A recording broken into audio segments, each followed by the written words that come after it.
Para sa mas matatag na healthcare system, Pangulong Marcos Jr. na mahagi ng mga bagong ambulansya sa Zamboanga Peninsula at Lanao del Sur sa tulong ng PCSO. Batid ng Pangulo ang pangangailangan ng mga kababayan natin sa maagap na serbisyong medikal. Kaya bukod sa paninigurado na bawat bahay or bawat bayan ay may doktor, ngayon naman ay sinisikap ng administrasyon na lahat ng bayan sa bansa ay may sariling ambulansya. Layong patatagin ng additional 106 new ambulances sa Lanao del Sur, Zamboanga del Sur, Zamboanga del Norte, Zamboanga Sibugay at Isabela City ang healthcare system sa buong bansa. Dahil ang utos ng Pangulo, dapat bawat Pilipino ay agarang mabigyan ng atensyong medikal.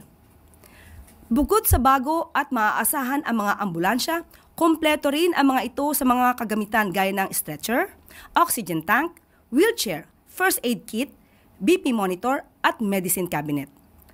Malinaw naman ang direktiba ni Pangulong Marcos Jr. sa mga LGU.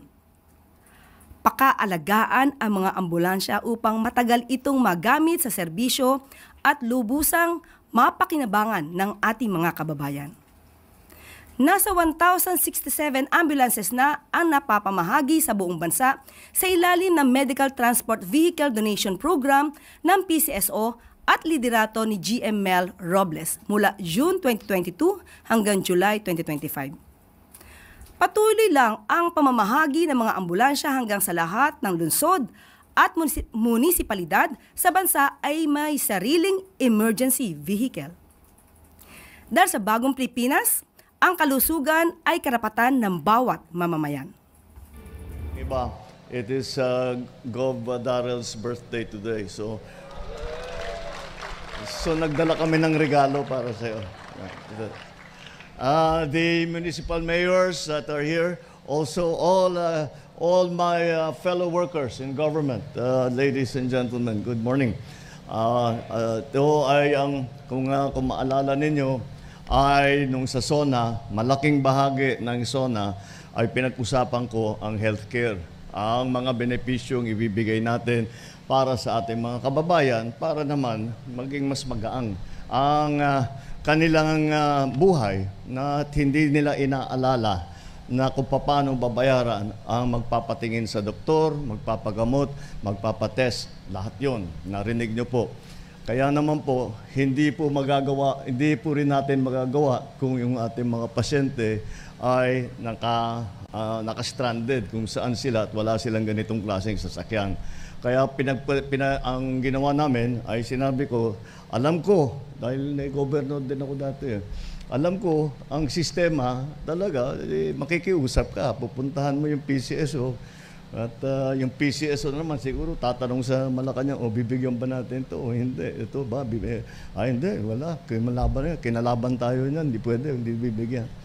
Wala na ganong klaseng mga usapan. Basta ang aming plano ay napakasimple lang. Unang-una, of the 1,452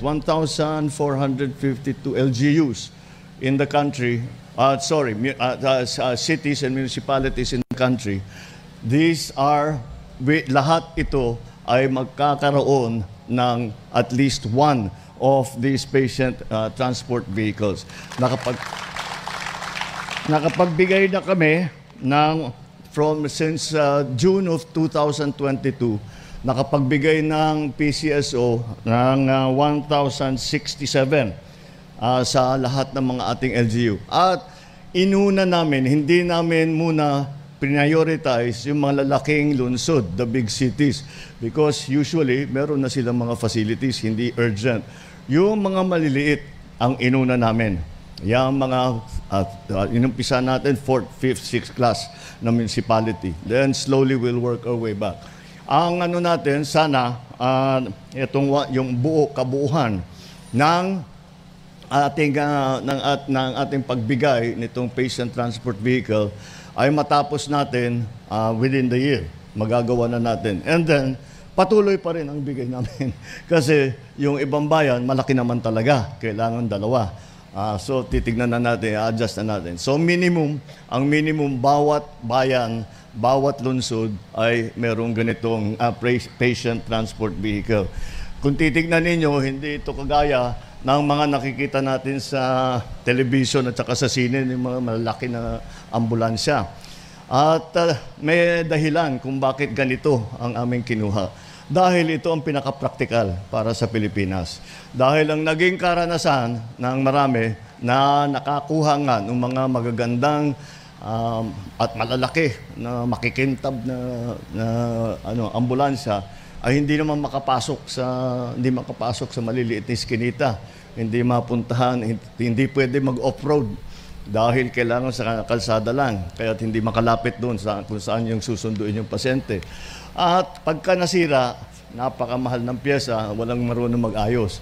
Ito, yun ang aming pinili na maraming pyesang makuha. Kahit sinong mekaniko kaya itong ayusin. Basta't alagaan lang ninyo at make sure na patagalin natin ito. At susundan po natin ng mga patient transport vehicle para doon pa sa nagkukulang. So patuloy ang aming ginagawa ito.